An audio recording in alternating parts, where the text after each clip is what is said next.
your part goes like this. Everybody, everybody, everybody. Can you handle that? We'll take care of the rest of the words. All you need to know is everybody, okay?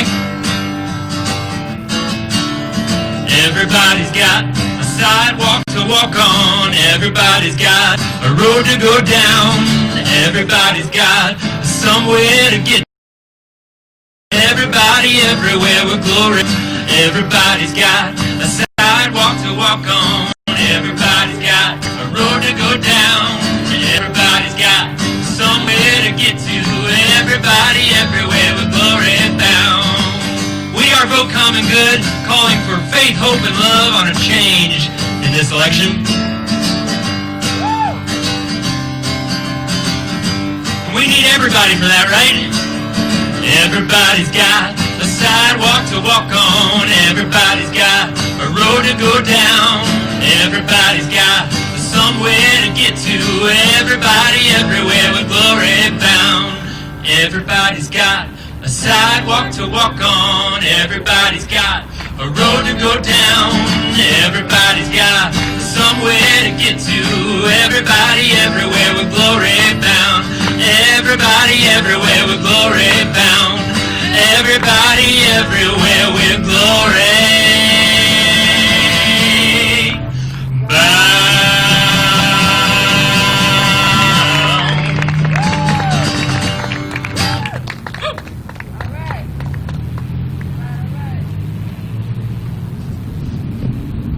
Well, hello there, good friends from Ohio. Hey, I grew up and my dad used to say, you remind me of Ohio because you're round on the outside and tall in the middle. That's my Ohio joke. I've been waiting for weeks to do that joke. So really glad to be here. Really good to see all of you. As Brandon mentioned, we are Vote Common Good. And every time we travel around, whether it's in Fort Wayne, Indiana yesterday, or up in Warren, Michigan the day before, or a day before that over in Grand Rapids, Michigan, or in Holland, Michigan, or over there in Wisconsin, or back the time we were over in Cincinnati before we went all over to those places.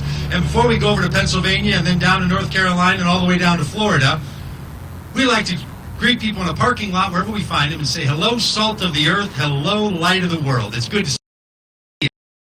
Now, we've all been hearing some things that don't our souls, right? You've been hearing people say things like, if you're Christian, you've got to vote for the Republican no matter what. I don't know if you've been hearing that, but we've been hearing people say that all over the country, and we are here to remind you that just ain't so.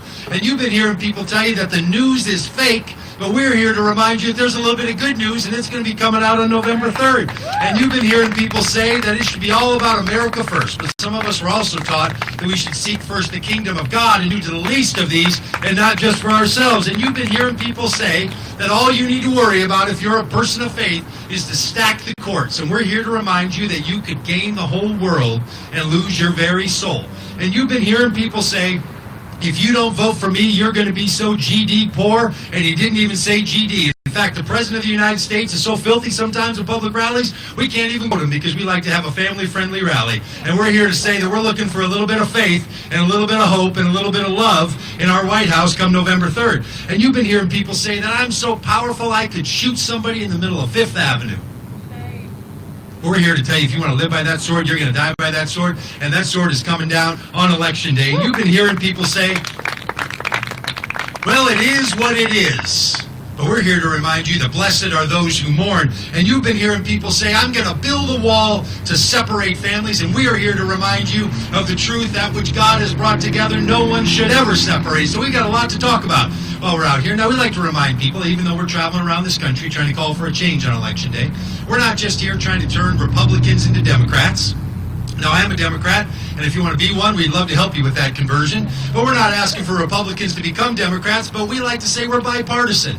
We want to invite Republicans and Democrats and Green Party members and independents and those who sit it out. We want all of us to vote against Donald Trump on Election Day, so this is a bipartisan event when it comes to those things. We don't want to leave anybody out of that call. Now, I'll tell you, I'm a Christian, and I'm a pastor. And we came up with this idea to travel around the country and remind people of good faith and of good conscience that they can join in voting for Democrats, not just have to vote for Republicans. It started to feel a little bit like we were just going to be picking on old Donald Trump. Like we were going to be out here telling people all day long that Donald Trump is a problem. Now, I believe that he is. I believe he is a hazard to the well-being of this planet and to everyone who lives on it, and I think it's time for this guy to go. But we're not here to convince you that Donald Trump is the problem. In fact, the man is like a self-cleaning oven. He does all the work for you. There's nothing we have to do but just say, spend your time listening to him and watch him act in the world, and you'll make your own decisions on that one. And I'll also tell you that I believe that everybody is the light of the world and the salt of the earth. Every one of us sitting here, a beloved child of God. Donald Trump is a beloved child of God, salt of the earth, light of the world. But not every light of the world should be the President of the United States, and this man has shown himself to be incapable of fulfilling that role, so it's time for him to go. So we're not here to take it personally because we don't like the man. We're here to take it personally because of the harm that comes to this country and harm that comes to people in this country the longer he remains president. So as I like to say every day, I hope that he will follow Richard Nixon's example of a Republican president and get up tomorrow morning and say, therefore, I will resign the presidency as of noon tomorrow, but until he does, we will organize and we will plan to send a message on Election Day because we need to have a new candidate and we need to have a new president elected in this country. Now, the president is not going to solve all the problems in this country. We have a lot of problems that have been deeply set in our country. We're going to talk about those today. We have a lot of things that we all have to respond to, and no president can solve all the problems. But the president is not supposed to be the problem. And so what we're going to do is we're going to ask you to dig deep into your conscience and not only think about the president, we're also going to ask you to think about the House of Representatives. We're also going to ask you to think about the Senate. We're going to also ask you to think about a lot of things that matter, and we're really glad that you're here today. Now, a lot of people tell us no. Maybe you found this thing. Maybe you invited some friends to come and they said, can't make it. Maybe you tried to hold an event like we have in church parking lots, and you hear from church people, we can't have you talking about politics at church. Or you try to get together at political meetings, and they say, we get a little bit nervous when you start talking about this faith, hope, and love. We want to keep them separated. Sometimes people don't want to talk about religion. Sometimes people don't want to talk about politics. Sometimes people don't want to talk about both of them together. I mean, we're the worst friends to invite to a party. So people tell us no all the time. In fact, we even got kicked out of a Goodwill parking lot. Look just like this, and they asked us to take our bus somewhere else. And we're the Vote Common Good group. And we got kicked out of a Goodwill parking lot. But then we also know people say yes to us. You know who said yes to us? Well, you all did. Take a look around. A bunch of yes men and women sitting around here. We like people like that. People that will find the yes in this society, in this culture. So thank you for saying yes. I'll tell you who else said yes to us. And then Bob said yes to us. And Bob, would you come up here and be willing to tell the good people why you said yes to this? And if you've yet to meet Bob, well, your life is about to get that much better. So Bob, thanks for being with us. Thanks for saying yes to us. And you're going to see this happen every time somebody comes up because we take COVID really seriously around here. If somebody takes their mask off, we ask them to put their own little shower cap right here on these microphones, since we'll be swapping these out as we come and go. So keep applauding until Bob gets his shower cap on, because it makes somebody feel a little funny when they're up here trying to put their shower cap on in front of people and it's all quiet. So keep that clapping going. There you go.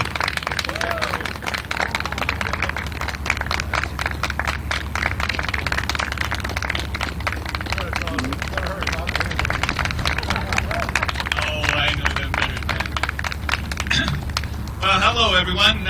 My name is Bob Lynn, and I am Secretary of Toledo Area Jobs with Justice and Interfaith Worker Justice Coalition. We are a group that has been taking writers or voters to the polls since 2004. And we once again getting ready in this COVID, what's happening with COVID right now, to get ready to take people to go vote. We have a number that's real easy to remember. You live here in the Toledo area, it's 419-VOTE-NOW. Now, it only took us almost 14 years to get the number, but we got the number finally. So it's 419-VOTE-NOW. That's 868. If you have to spell it, it's 419-868-3669. I mean, older people know how to spell things on the phone because they have that thing that used to do it. I don't know if all the young people necessarily, because on my phone when it says, it just shows numbers. It doesn't show all those other alphabets on it. But it's just something to keep in mind, to remind people that they have that opportunity to be able to go vote on Election Day. But the great thing is that we have been taking people to the polls every election since 2012, primary included, to be able to do that. And we also take people to early vote. Early vote in this area starts on October 6th. So we'll be able to pick you up and take you to go to the early vote center if you're interested. We have volunteers who've been calling in to be able to do it. Now, things are going to change a little bit this year, and that we're going to give you a COVID test right off the beginning, and we're going to ask how you're feeling that day. And if you're not feeling well, I hate to say it, but we're not going to pick you up that day. We're going to hope for you to get better than another day that we can take you to go vote. That's why I'm encouraging everyone, and this is something that I think all of you need to relay to people who you're related to or you know. What if you're not feeling good on election day? If you're not feeling good on election day and you have to go stand in line with a whole bunch of other people, or somebody else is not feeling good and they're standing in line next to you while you're voting on election day. Think about those things when it comes to do it. It's really important this year, more so than ever, to make sure you have a plan to vote.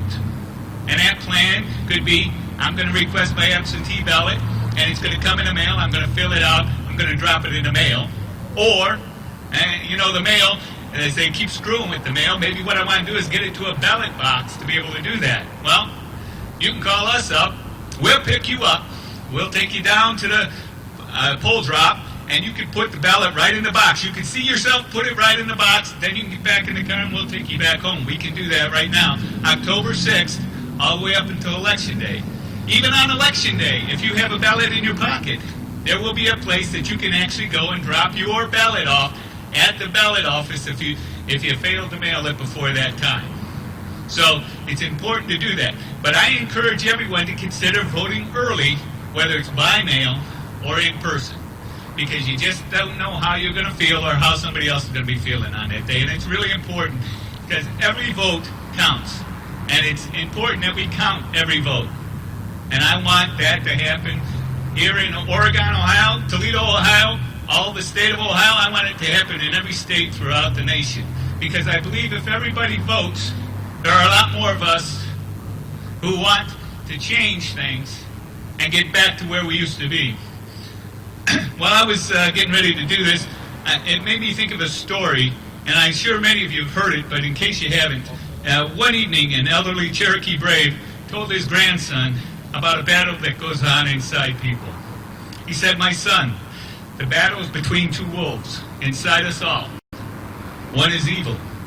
It is anger, envy, jealousy, sorrow, regret, greed, arrogance, self-pity, guilt, resentment, inferiority, lies, false pride, superiority, and ego.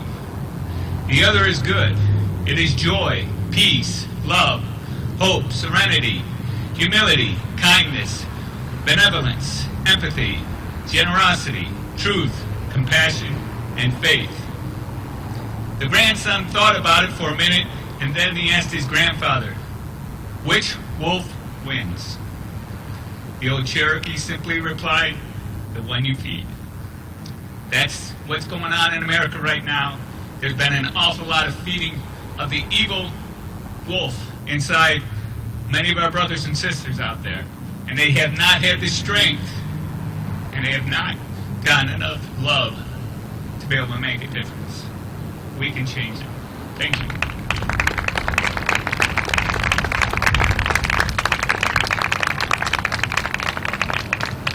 Well, thank you, Bob. We really appreciate you being here. Yeah, we got you taken care of. Thank you. We appreciate you.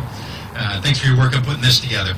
And you're going to hear from some folks that travel with us, and you're going to hear from some people that live here locally. So it is my pleasure to introduce to you the one that we call the poet laureate of the Vote Common Good movement, straight from Mississippi, Genesis B.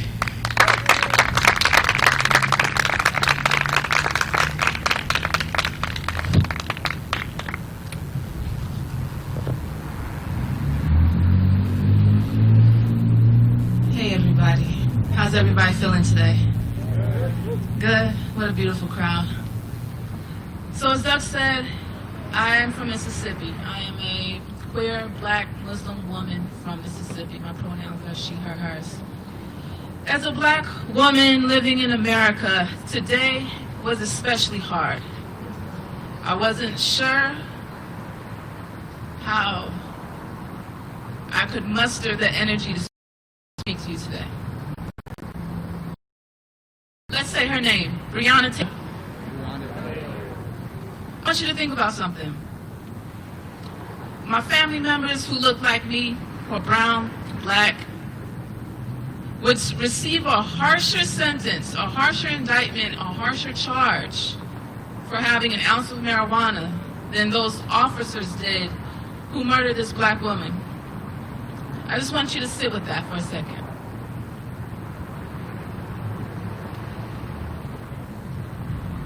Let's have a quick moment of silence for Breonna Taylor.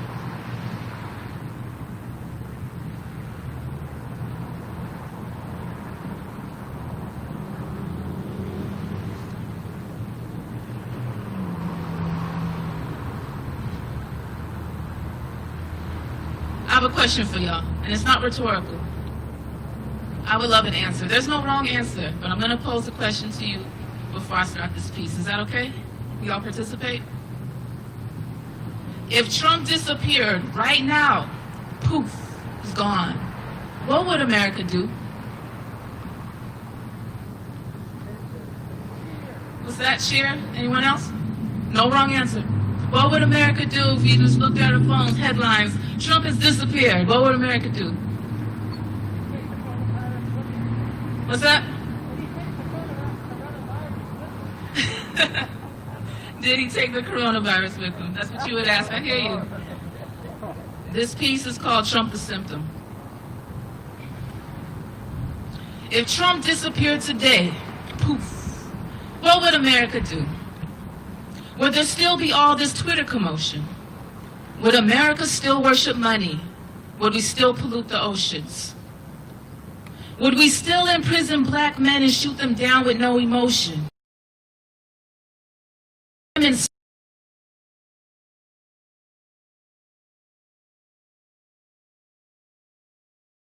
If Trump no longer exists, would we still destroy our planet for profit?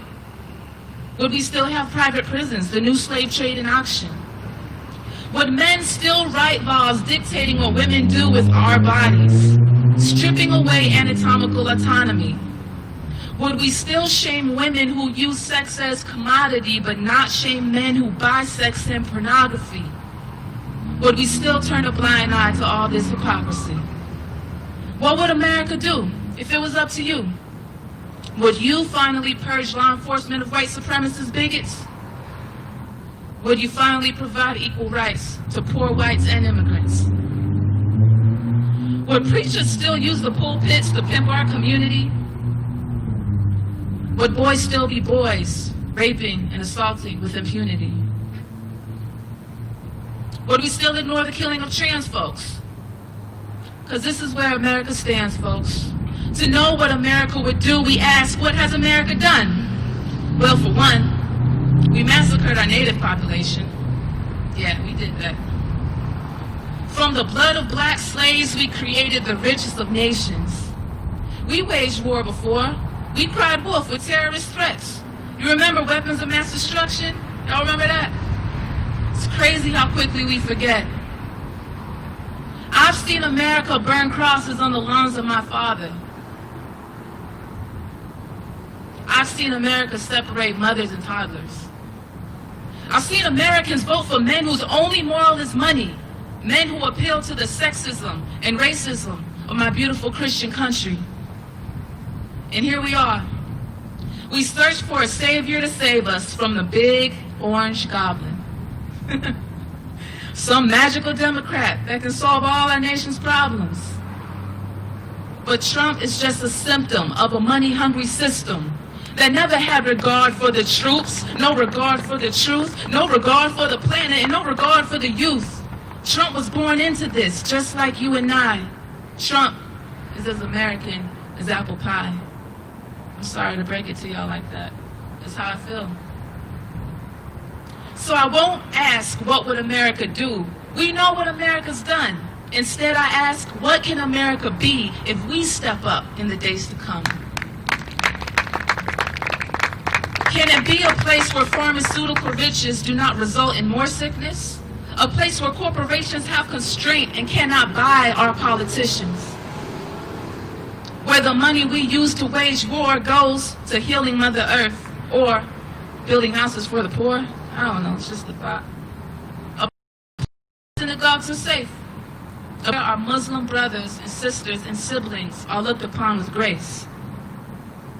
A place where young girls can walk the streets without being harassed, because young boys are taught to understand the traumatizing effect that that has. So what can America be? A place where someone who looks like me and loves like me can actually feel safe and free? where black and brown women are not minimized, and the image of us outside reflects the power of our insides, our potential, our resilience, our imagination, and our brilliance. Because my ancestors fought for me to have a voice, they fought for me to have a vote. So I talk my shit and I cast my ballot. I honor them by doing both. Because they knew what America could be, but it starts with you and it starts with me. Because although he spews lies and his actions show cowardice, assigning that much power to any man will eventually render you powerless. That's right. So don't ask, what would America do? Ask, what can America be? And the answer to that question, my friends, is solely up to you and me. I'm Genesis B, y'all. Thank you.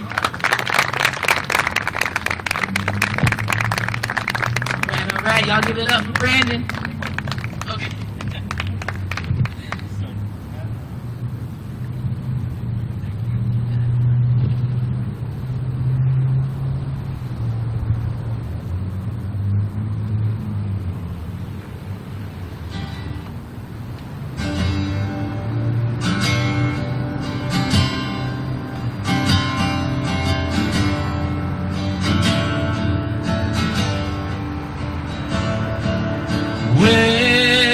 Where is this justice? The justice we need. Tell me where is this justice we all want to see?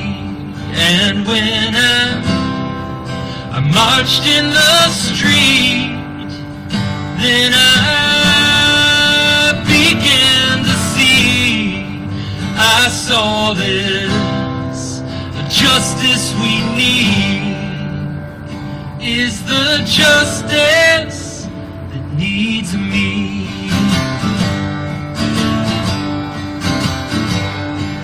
And where is the healing we need? Tell me where is the healing we all want to see?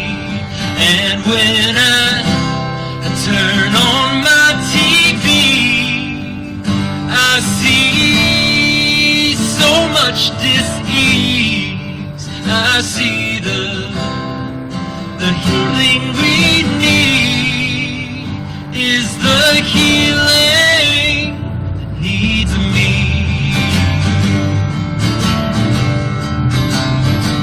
Tell me where is the peace that we need? Oh, and where is the peace that you and I want to see? And so I phoned an old friend. I said, sorry for the grief. I see the peace that we need is the peace that needs me. And I see the healing we need is the healing that needs me. And I see the justice we need is the justice that needs me.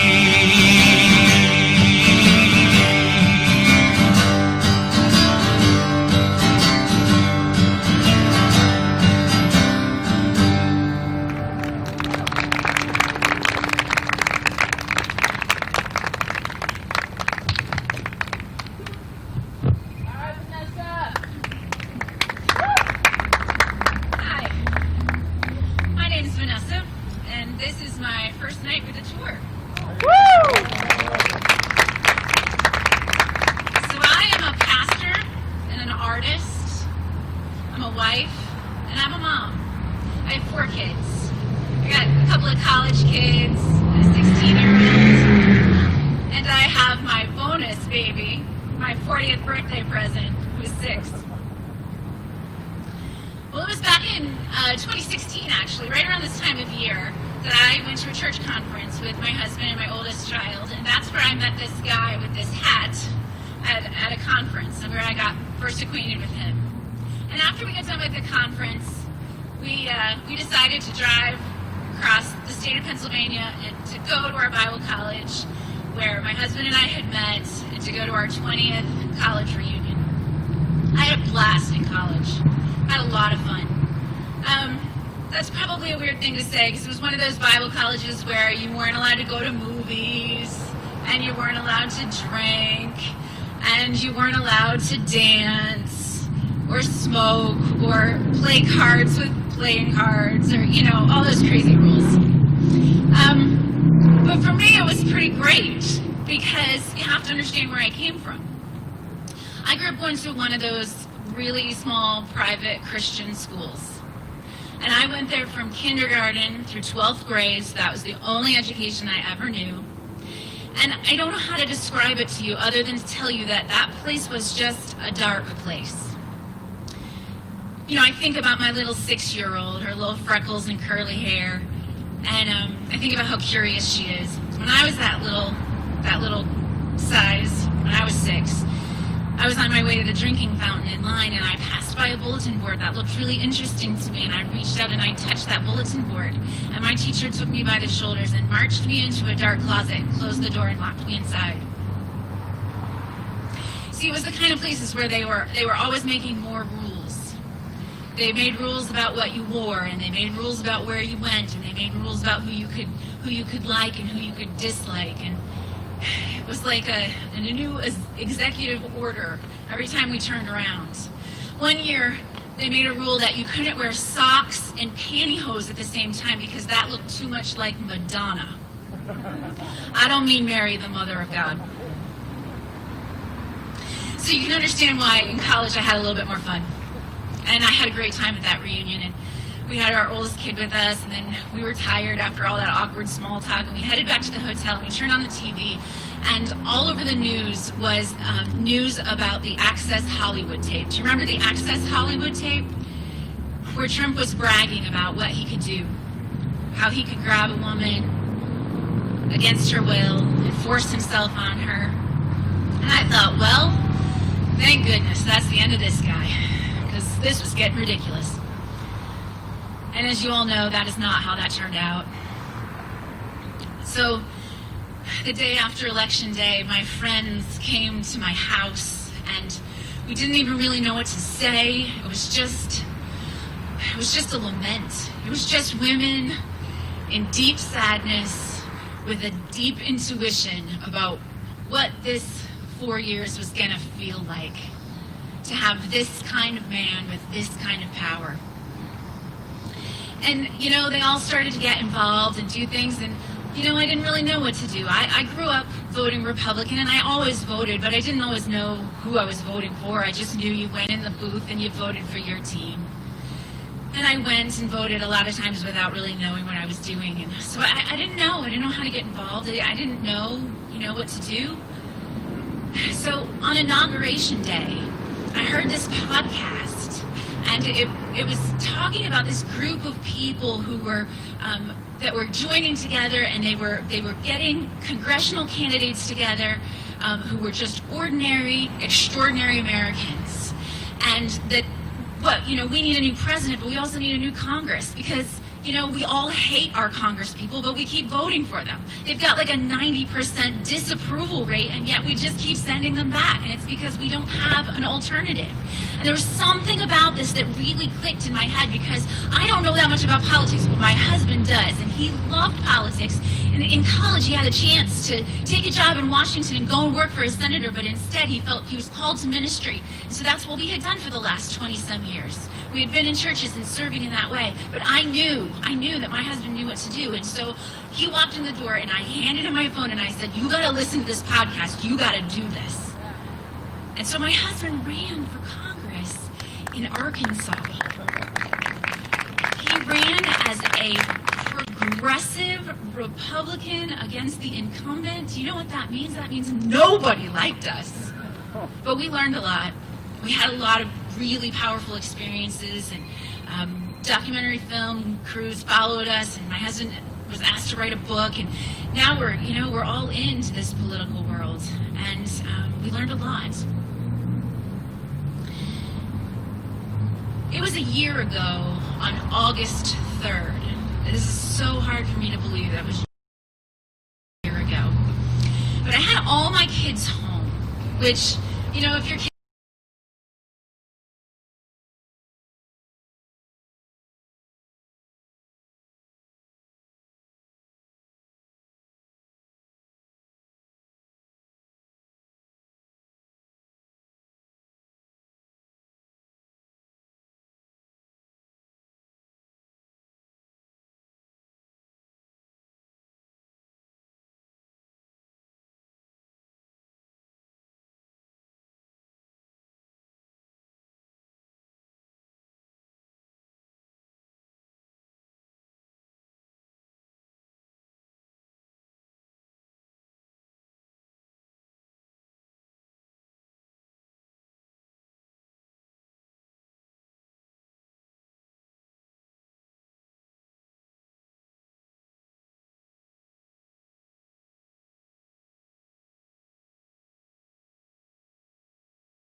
heart, and the eyewitnesses said that shooter would walk through that store and he would pass over the people that were white. And he would point his gun at the people that were brown. What you need to understand is that my third kid, my Charlie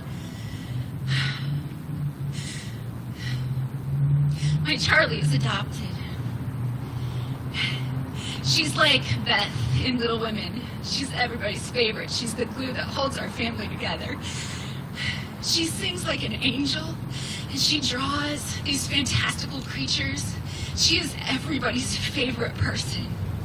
And to think that if we had been in that store, that shooter would have passed over all of us and would have set his sights on my Charlie. And it broke me.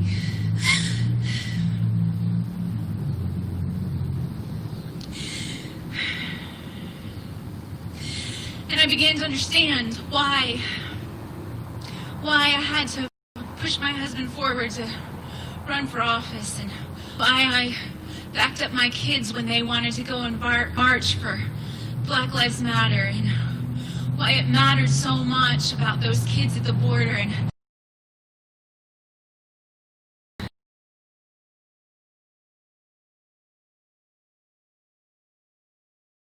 happening there. I needed to see it with my own eyes, and I walked that memorial that went on for so long with the remembrances of those dear people. And I began to understand why I had to say something. Because you see, I understand what it feels like to feel trapped in a dark place where bad people are not listening to you and they don't care what is happening to you. You see, in that school where I grew up with my siblings and a lot of my cousins and my friends, the people that I knew, you see, that school had a monster under their stairs. See, there was a long hallway where the little girls would be sent to the office to take the attendance notes or principal notes to up the stairs to the school office, and they would go down that hallway, and there was a room at the bottom of that stairs, and that's where the monster lived. That monster preyed on little girls. And eventually the news squeaked out about what was happening.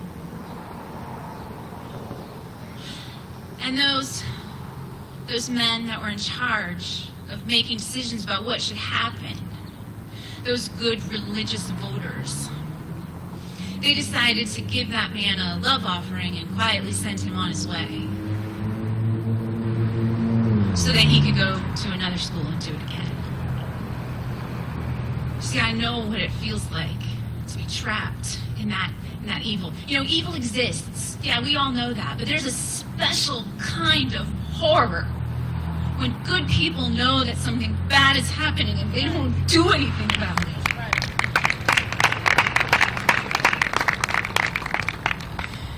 I know my story's not unique. I've been in ministry for 25 years. I have listened to people, and I know that in a group of faith people, somebody else has that story too. They know what that feels like, and they, like me, have spent the last 4 years feeling traumatized by the feeling of this man, this evil, who has power over us and who hates vulnerability.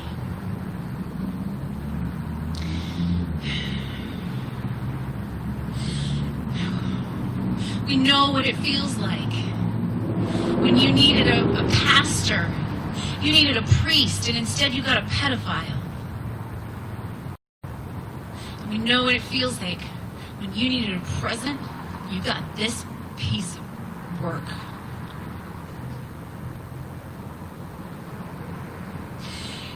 We spent the last 4 years feeling like we've had his tweets shoved down our throats, and we've had his hands overreaching.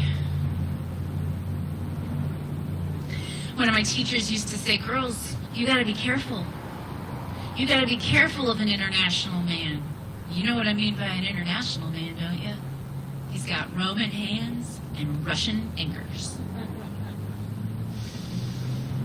So I am asking you tonight, I am asking you not to give a love offering of your vote to this man. I am asking you to protect the vulnerable. I am asking you to protect children, all children. I'm asking you to make the world safe for babies to be born. You know, you can't make the world safer for babies by making it less safe for women. I am a mother. I'm a biological mother. I'm an adoptive mother. And I'm a spiritual mother. I am asking you to vote for the common good. I am asking you to vote like a mother.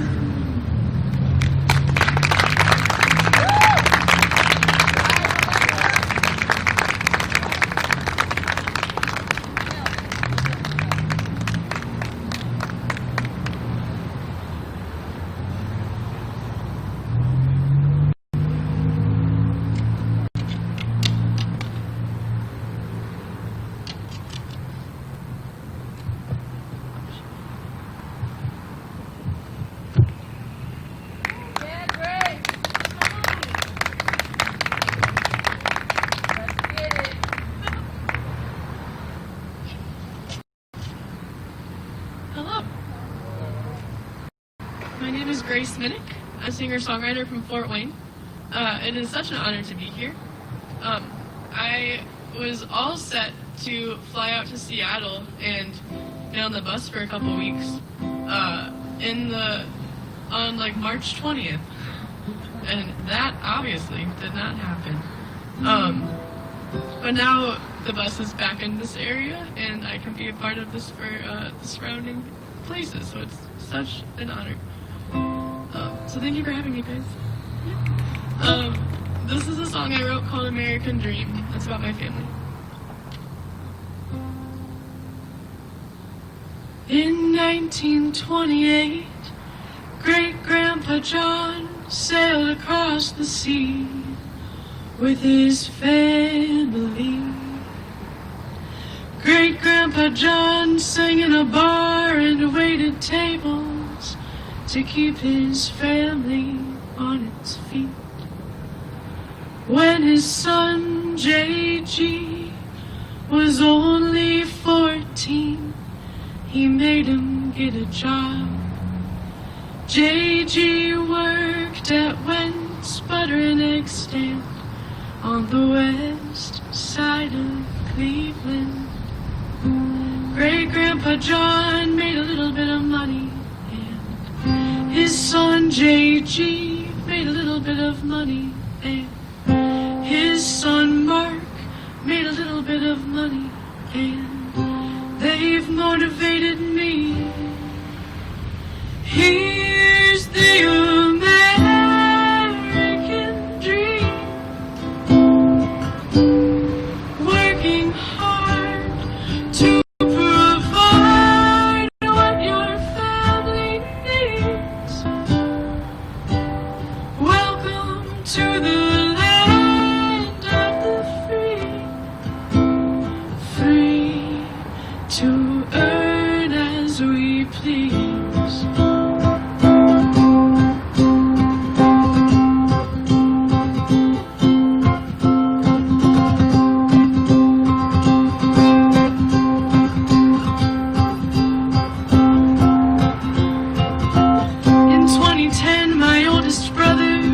Introduced our family to the love of his life. We know that love is love, and love is never here to make a judgment or criticize. They work so hard that their home of Seattle recognized their love in 2012. And on their wedding day we sang a happy song because their love made it. G fought for what he believed in, and his son Mark fought for what he believed in, and his son Chad fights for what we believe in, and they've motivated me. Here's the American dream, working hard to provide what your family needs.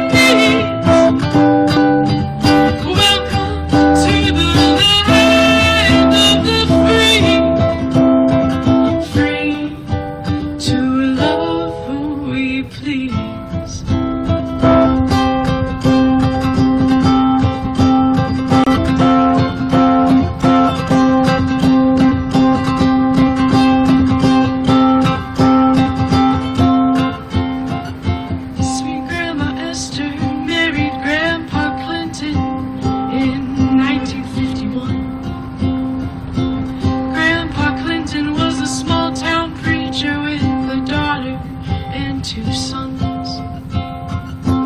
The couple moved to many different churches across the Midwest.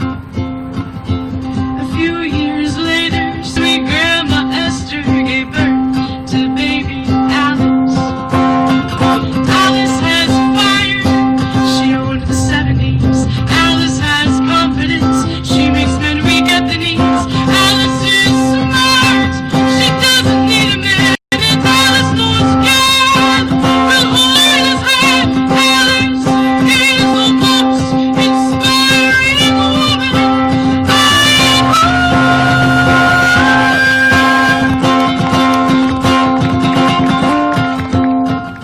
I'm sure glad that Mark also thought so.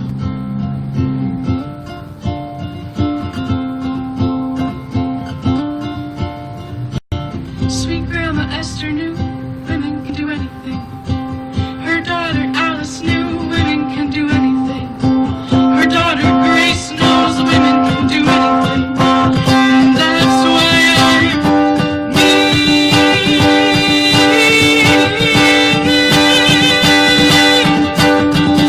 Here's the American dream,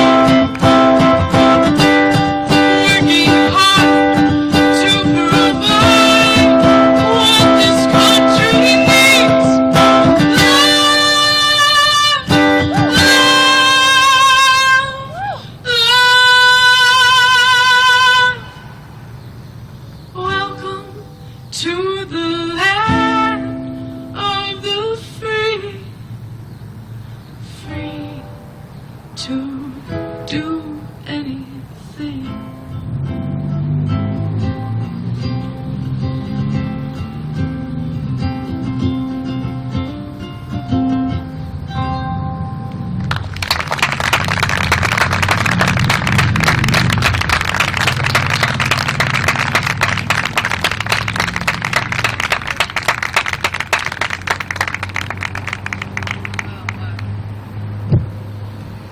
one more round of applause for Grace and that beautiful song.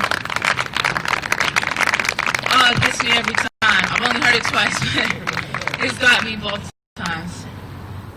So I explained to you all before that I'm an activist from Biloxi, Mississippi, a rapper, activist, painter. I just do a lot of things. My activism has been surrounding removing the Confederate emblem from the Mississippi state flag. For the last 5 years, I've been working on that with my collaborators. And I'm really proud to announce as of June 30th, 2020, Mississippi retired that flag.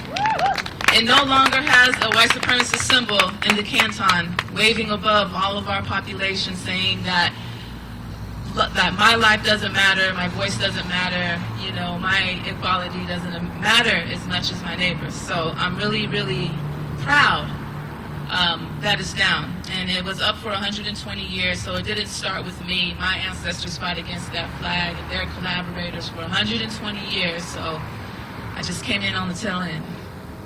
But yeah, you can clap for that. Thank you. I appreciate that. But I say all that to tell you all that I bear witness from Mississippi that change is happening. And I know sometimes when you're really close to it, it doesn't seem like change is happening. It seems like we take 2 steps forward and 3 steps back. But I'm here to tell you as a daughter of Mississippi that I'm seeing change happen in Mississippi. And if it can happen in Mississippi, it can happen all across the nation. That's right. Because Mississippi is a microcosm of our nation. Police exoneration and mass incarceration. Black and brown bodies, a commodity. Mothers separated from babies, border policy. It's like our White House is painted in the Klan's ideology, and our leadership is exploiting white poverty. Keeping us separate and divided. Gay versus straight, white versus black, based off of fear and far from the facts. See, I hail from a state called the mighty Mississippi. It's the land of unsolved murder mystery. I'm triggered by the trauma in my own family history. Because my dad was only 5 when the Klan drive by, bust bullets into his house with 6 children inside. On the back truck, a Confederate flag flying high. And these are the truths that some choose to deny. See, Mississippi, like America, eats your child and mine. The white supremacist lie is a prison of their own design. Some have forfeited their humanity in order to deny mine. Because white supremacy is a lie. Y'all know that, right? Everyone in this crowd knows white supremacy is a lie, right? But some have accepted it. A Confederate curse they inherited. Bigotry is blinding, and their fear of the other has blocked their own blessings from their sisters and brothers. Outrage, fatigue, I'm screaming, I can't breathe. From the top, it trickles down. From our judges to police. Because the illusion of freedom is far more dangerous than any jail cell or cramped cages. Mississippi is a microcosm of my nation. Where cowards replace white sheets with fake avatars, repeating their parents' folklore, Tooth Fairy, Santa Claus. The history's whitewashed. Google black codes and bylaws. In the comment section, sound off, sound off. Lord, they sound off, don't they? And that's enough. They call me a nigger, a bitch, or a dyke. They can call me whatever they like, because I've been through worse in this fight. And the hatred in their words just proves that I'm right. Because Mississippi is a microcosm of a country that always needed me, but never wanted me. My melanin and skin is a sin? Sentence to build your economy? They pack the prisons. They fill the quota. Make us felons, never voters. Travel bans and deportation, kill the cops, no resignations. Just federal indictments and mock trials. You see, my heart bleeds as the billboard reads, "Make America white again," as my favorite rapper concedes. Kanye. Making me question everything that I believe. But still, I love America. I do. Because I have hope. Some choose to jump ship. Some steer the boat. See, I know that love and humanity lives in the smile of every child, in the heart of every kid. So you be brave enough to break the curse. We need you at the polls, out in droves, fighting against the bigots you oppose. Study law. Run for office. Make a call. Write your Congress. Use your voice and choose a march. Ruth is gone. Grab the torch. You can read a book. You can write a rap. Just speak with truth and deal with facts. Because freedom and justice are under attack. It's like alt-right affiliation of Trump's administration, Confederate infiltration, neo-Nazis showing faces. It's crazy. Just fueling the fear and the hatred while expanding their corporations. Do you see now how Mississippi is a microcosm of our nation? I'm Genesis B, y'all. Thank you.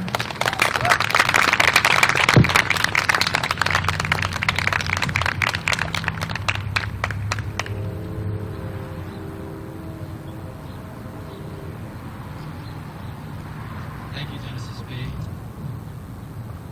As always, really amazing. I remember the first time I heard you in Holland, Michigan in February, and it's always stuck with me, your words and just how you really deliver it in that honesty from your perspective. I appreciate that. My name's Nick Brock, and I'm from Grand Rapids, Michigan. And Grand Rapids, Michigan is a stronghold for the Republican Party, and it's also a stronghold for the values that are of the conservative Christian value. But living within this political and religious context, where Trump's signs far outnumber Biden's signs and where churches proliferate the landscape, I've chosen to say yes to vote common good. Because they have provided me, thank you, they have provided me the context, space, vocabulary, and permission to say no. No to that which is against the common good and against the politics of Jesus. And let me explain this. In a New York Times article written this past summer by Elizabeth Diaz, the story therein recounted an event in 2016 when Donald Trump was on the campaign trail in Sioux City, Iowa, one of the most conservative Christian communities in the country, and not unlike my very own, perhaps not unlike yours. Addressing a crowd of curious and eager white evangelicals, Trump said this: Christianity is under tremendous siege, whether we want to talk about it or we don't. And he continued, Christians make up the overwhelming majority of the country. And then he slowed slightly to stress each word. And yet, we don't exert the power that we should have. Christianity will have power, he said. If I'm in the White House, you're going to have plenty of power. You don't need anybody else.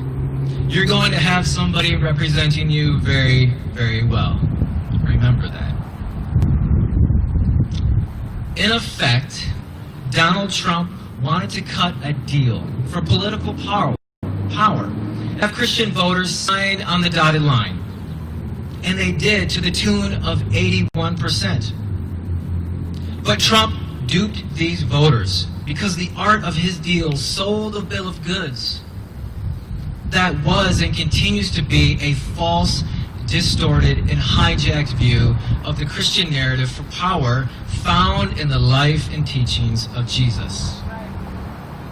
So in stark contrast, Jesus gave away the opportunity for power at every turn, even when nailed to a tree, because he wanted his fledgling group of friends to embody what real power looks like.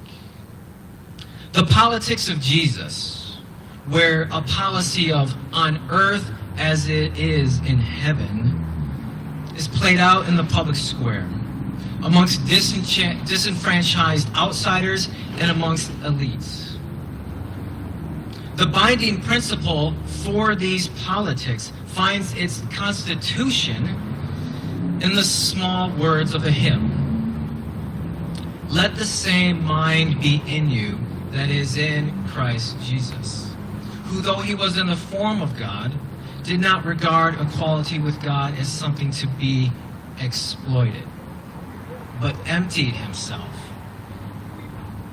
Jesus humbled himself and became obedient to the point of death. Therefore, God highly exalted him. The way to transformational power is not through the ascent of the ego. It's not through the ascent of the individual. It's not through the ascent of the religious institution, nor is it the ascent of the political party.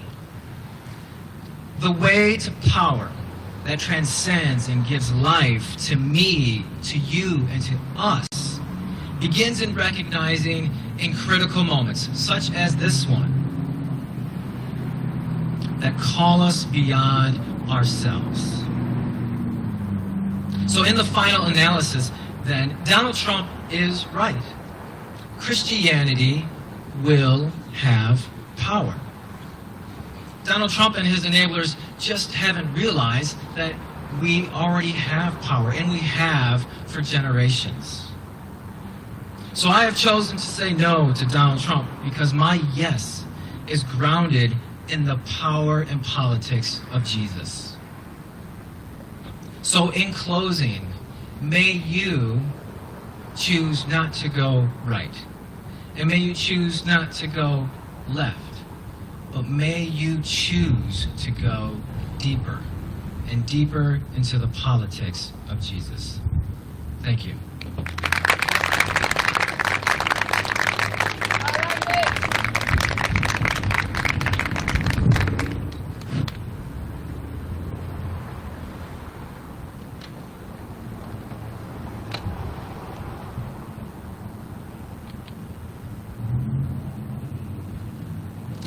Nick talked about the 81% of evangelicals, of Christians, that voted for Donald Trump. One of our Vote Common do-gooders is a man named Daniel Dietrich, and Dan wrote this song at the beginning of this year. It's on YouTube now. He posted it on YouTube when? In January, and it's up to 700,000 views or something like that. It's a great song. It's called Hymn for the 81%.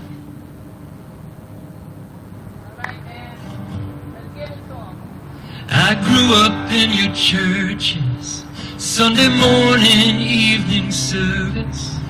I knelt in tears at the foot of the rugged cross. You taught me every life is sacred. Feed the hungry and clothe the naked. I learned from you the highest law of love.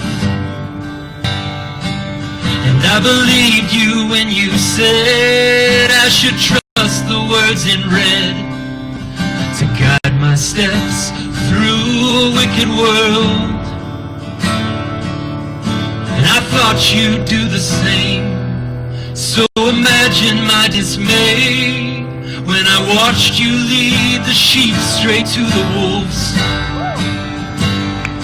You said to love the lost, so I'm loving you now.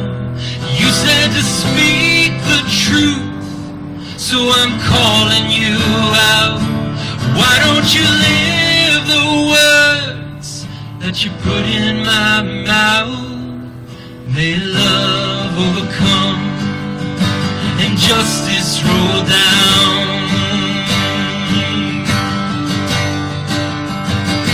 Oh, they started putting kids in cages, ripping mothers from their babies, and I looked to you to speak on their behalf.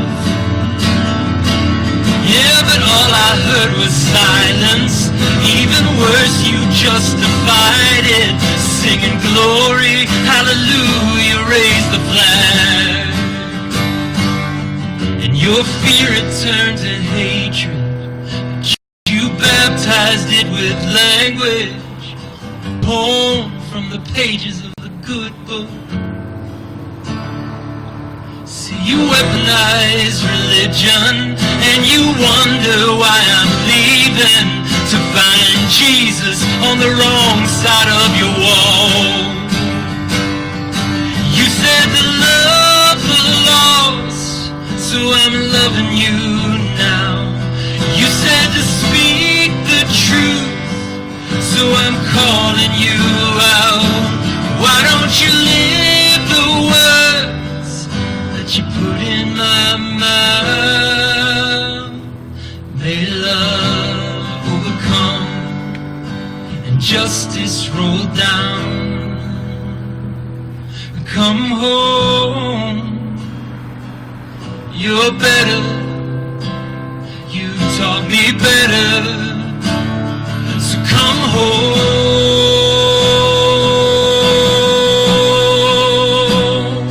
I know you're better than this, 'cause you taught me better than this. And you said to love the lost, I'm trying to love you now. You said to speak the truth, so I'm calling you out. Why don't you live the words that you put in my mouth? May love overcome and justice roll down. May love overcome and justice roll down. May love overcome and justice roll down.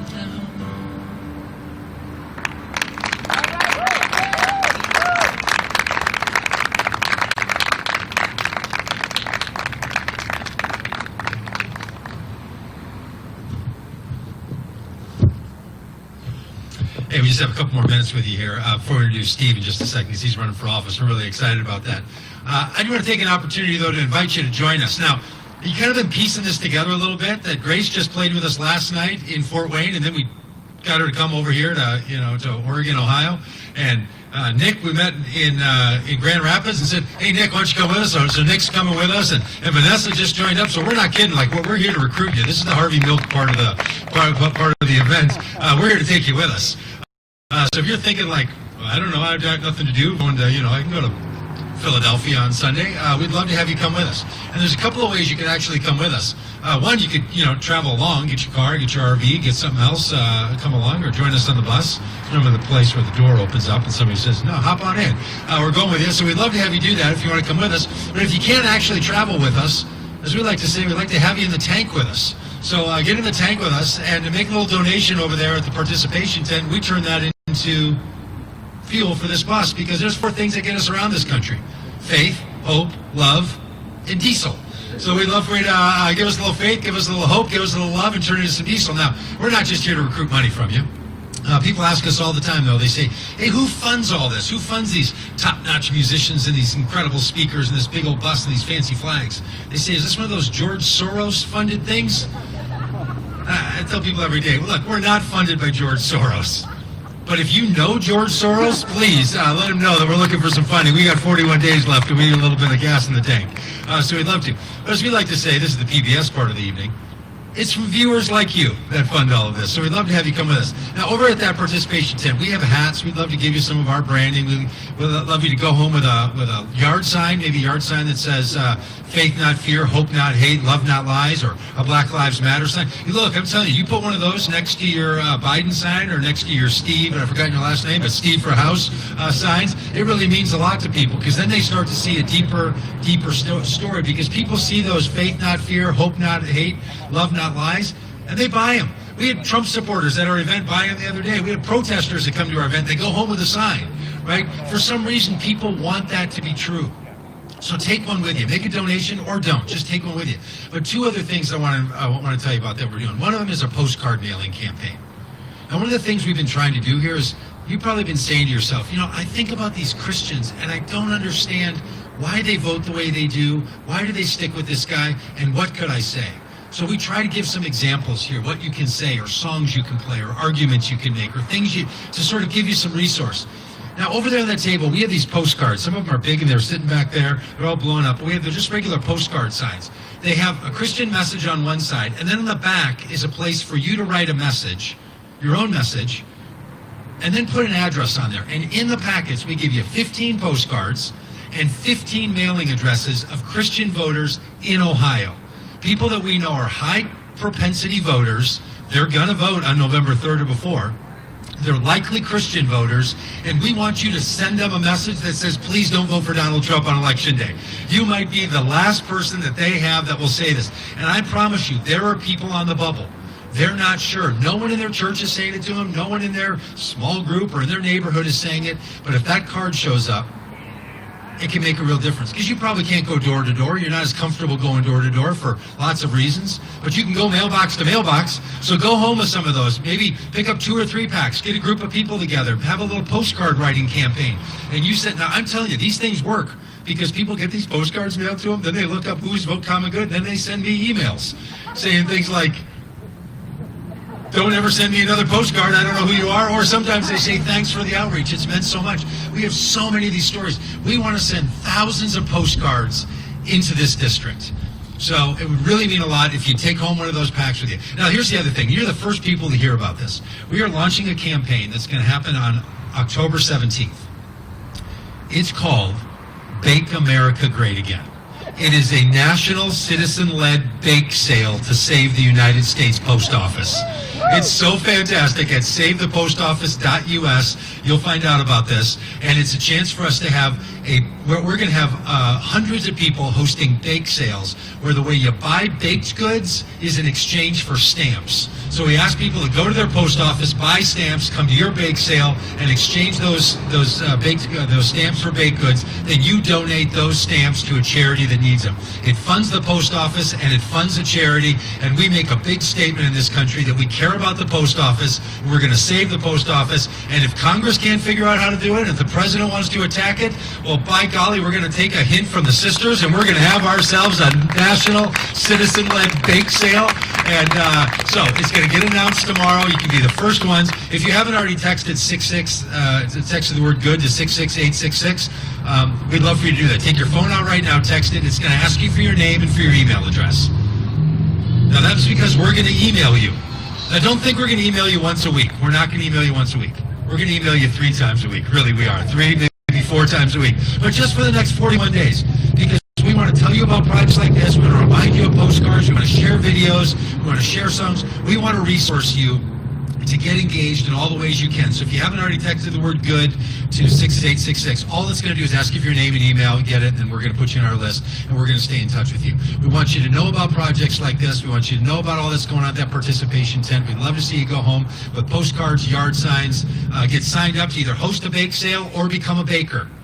So bakers are going to put baked goods together, and it's all explained to you at savethepostoffice.us or bakeamericagreatagain.net if you want to go there. So we want you to know about that. It really matters to us. You know what else we want you to know about? We want you to know that Steve is running for the state house right here in Ohio. So Steve, would you come up and tell these good people why they should vote for you?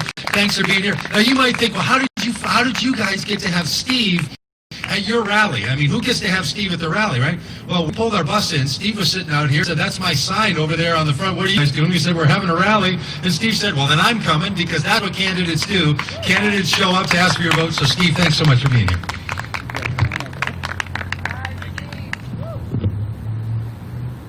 Hello, everybody. I did not plan any of this. I literally came in here about 2 hours ago. So I have nothing immediately planned, so going right from the heart, right off the top of the head. So we'll let him guide me. So, again, my name is Steve Salander. I am running for Ohio House of Representatives for District 46, which, and I live right back here, about a block or so back here. And basically, I guess what I want to say, first of all, is I've been pretty silent overall ever since the primaries and so forth.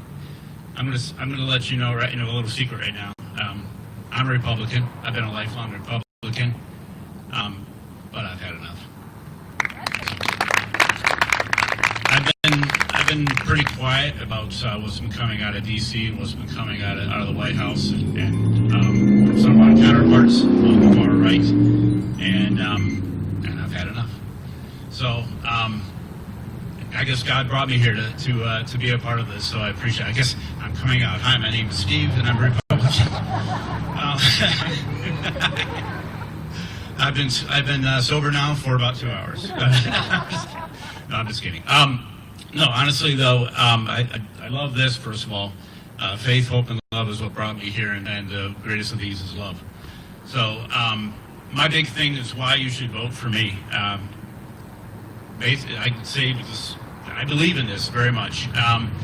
When a lot of this came out with George Floyd and stuff, getting shot by the police, murdered by the police a little while back there, I went to a rally with a sign right here, and I got flagged for it, so believe it or not, from the right side, because I was walking with that. But I believe in that. I believe in that. When I believe in him, I believe in all lives matter, but all lives won't matter until Black Lives Matter. I have, if you were to look at my Facebook, my personal Facebook, and look at who I hang around with, who I talk to, my friends, my whole lifelong friends, I have many, many friends that don't look like me, that are the color of me, that don't love like me, that don't pray like me, and that's okay. And that's what I love myself. I love the diversity of it because that's who we are. And I just have to stand up and say enough is enough, because I have to protect my friends and those I love.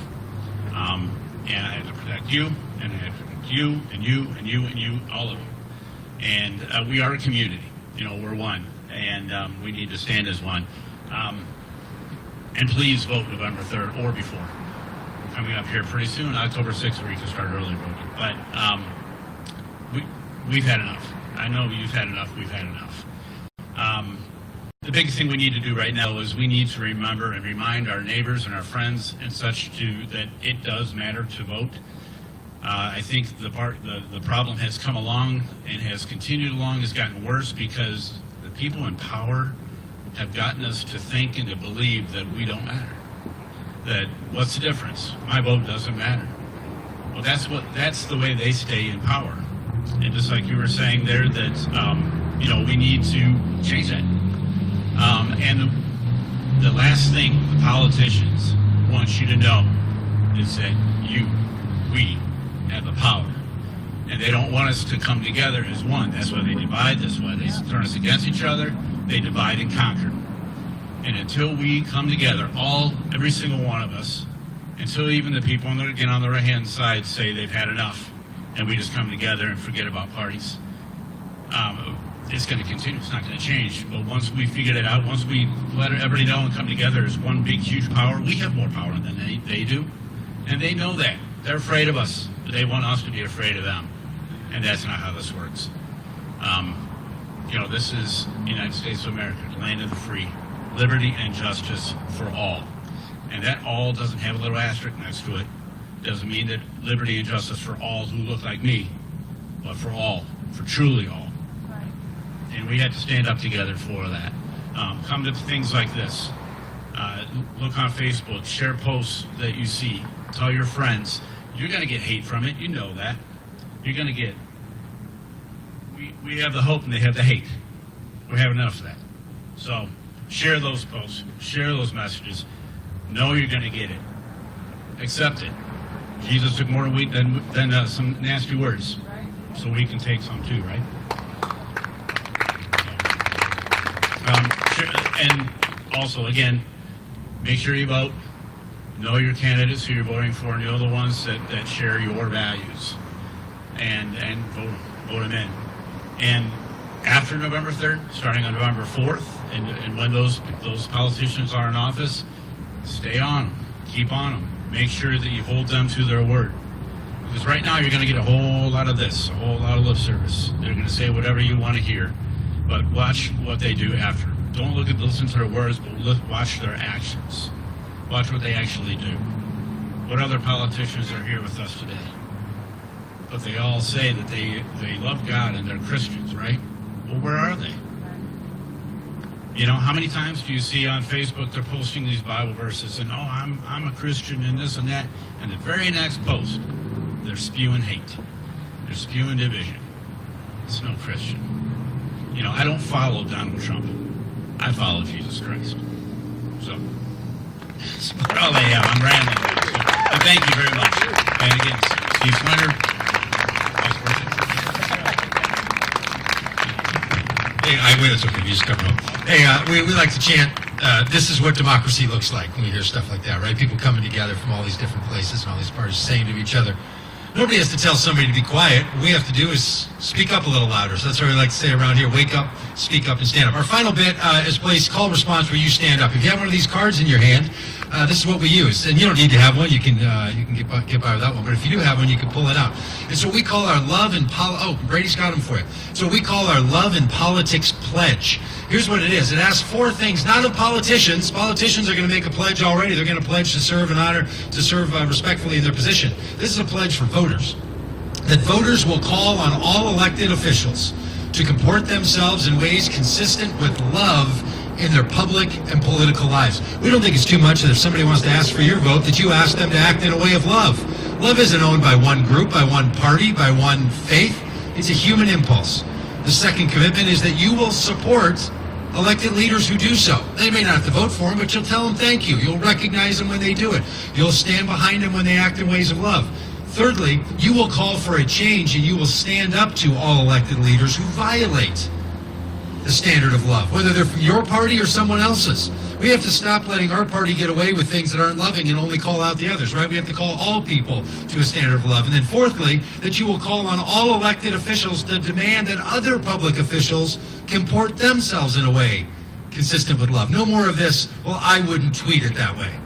So those are the 4 commitments. And then we have this bit on the back where it's 1 Corinthians 13. And if you feel like you're standing up and some pastor's reading 1 Corinthians 13 to you, you might think you're at a wedding, but you're not, because this isn't just wedding material. This is actually how people are supposed to live our lives. And if you like this definition of love, maybe you want to stay along. All right, so I'll read the word, I'll read the is patience, and you guys get to say love 13 times in a row. So you ready? This is a big call-out, shout-out time, so give it to me the best you got.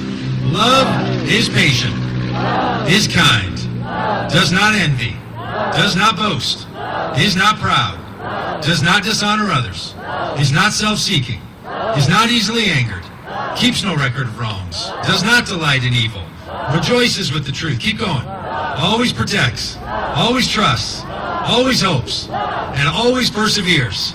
So may we find, and then you finish with another love, that's fantastic. May we find a little more love in our politics. Amen. Thanks for being with us. We really appreciate you being here, and we'd love to stay in touch with you. We'll see you over at the participation tent or with some of that free pizza in the back. So thanks so much for being here.